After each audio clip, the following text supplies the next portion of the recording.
My story of the unknown begins in a chemistry lab when I was in high school. It was my worst subject.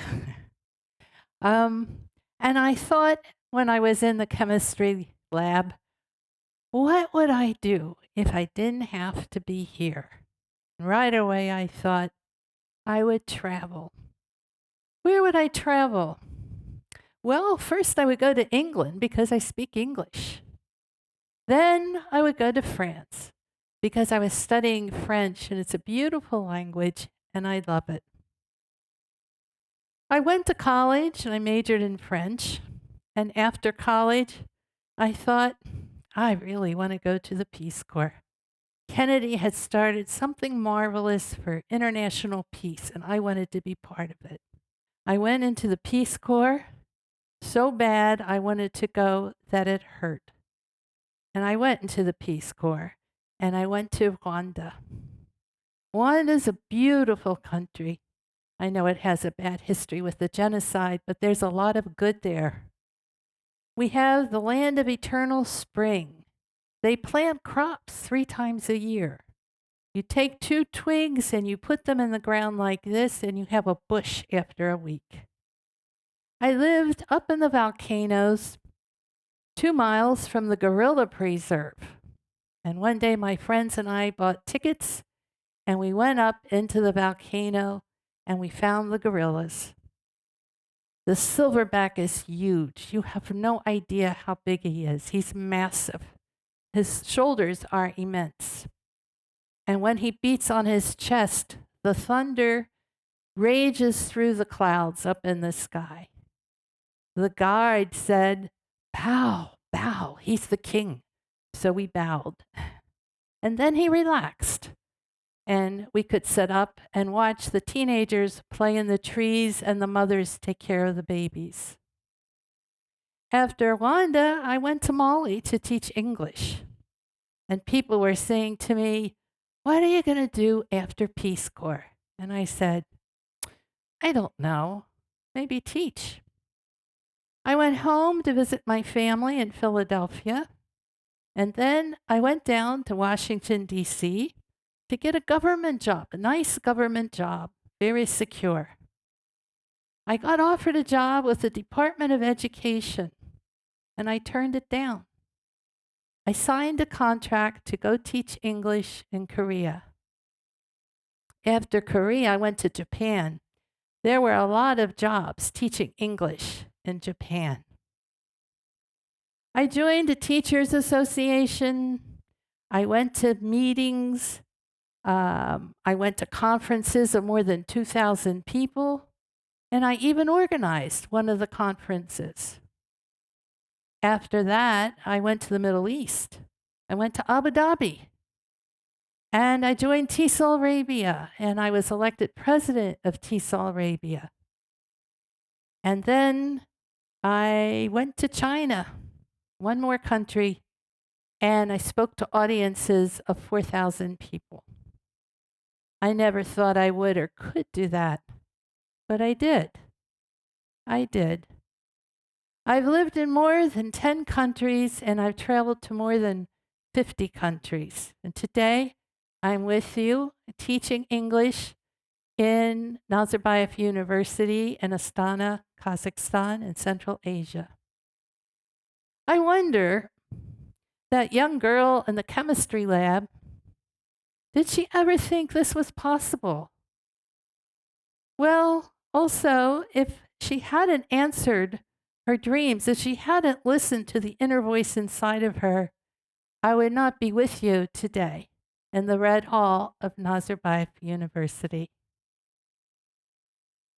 So, how do people know what they want to do? Young people often think that they should listen to their teachers, their school, should listen to their parents, take the short path, have security. I don't think it's what decision is made that's important, but if the decision gives you agency to progress through life, experience change, and decide your identity. Well, I had a very interesting student, young man, and he talked to the class about his desire to be a doctor. He really wanted to fight disease. He got great satisfaction out of studying medicine.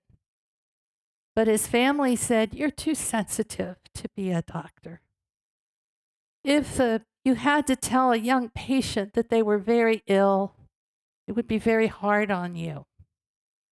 If you had to talk to the parents about how to take care of their child, what you would do to fight the disease, the parents might get very angry. They might shout at you. But they're not angry at you, they're angry at the disease. And just to see your patient suffering would be very hard. But the young man said to me and to his classmates, "I've decided I'm going to be a doctor. I want to study medicine. Because without fighting disease, without practicing medicine, my life would not be that important to me. And if I have to learn how to be the rock that my patients depend on, I will do that." So, how do people decide what they want to do with their life?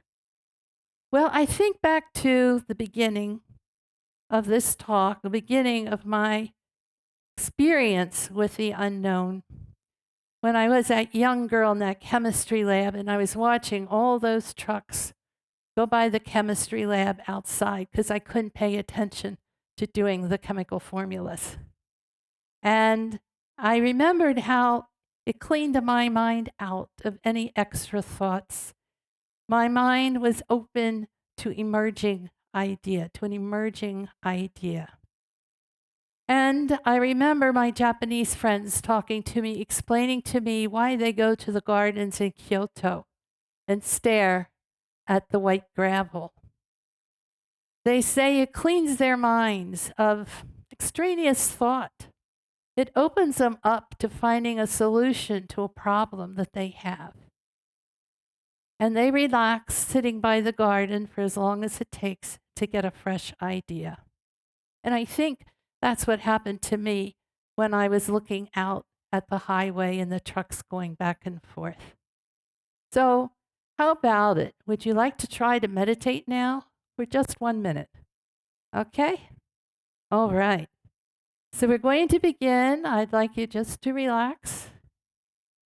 I'd like you to inhale, hold it, and release it. Ah. Let your shoulders and your arms relax. Your eyes are closed. And let's inhale, hold it, and exhale. Now let the thoughts come into your mind and go out of your mind. You release them. And we inhale and exhale. Relax your stomach. Your stomach is where we hold a lot of tension. Leave space in your mind for a new idea to emerge. Let's inhale and exhale.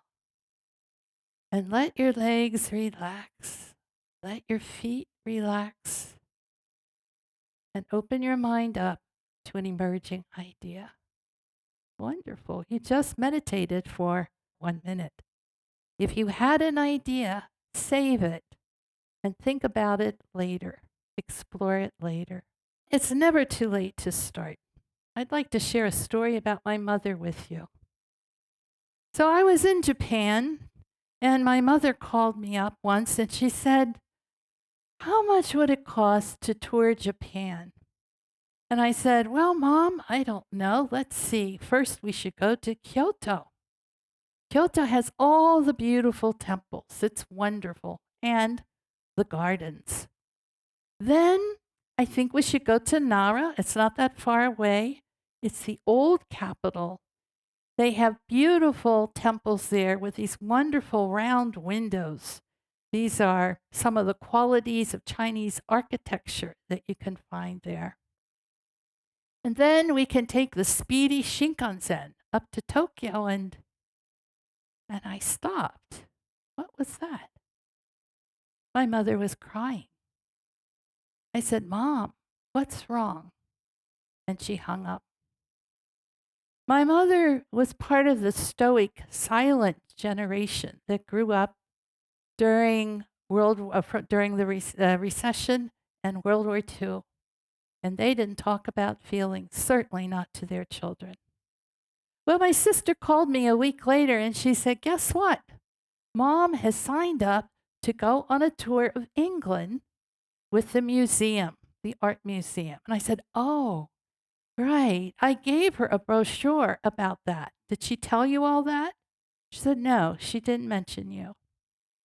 And sometimes I felt, well, that maybe my mother had a little bit of jealousy that I was able to create so many opportunities to travel.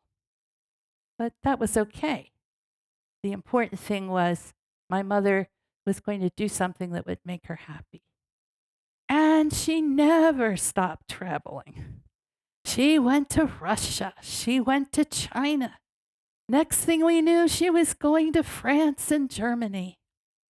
And then she went on her last trip, second trip to England, with my aunt, her best friend, her husband, and my dad, her brother. They were taking her to England to help her get over the sudden death of one of her children. Even if you have 9 children, the loss of one child is a terrible sorrow. So do what you want to do. Choose your identity. Embrace the unknown. When the unknown speaks to you, become acquainted with it. Listen to it. Make the unknown known and share it, for it is your gift to others and to the world. Thank you.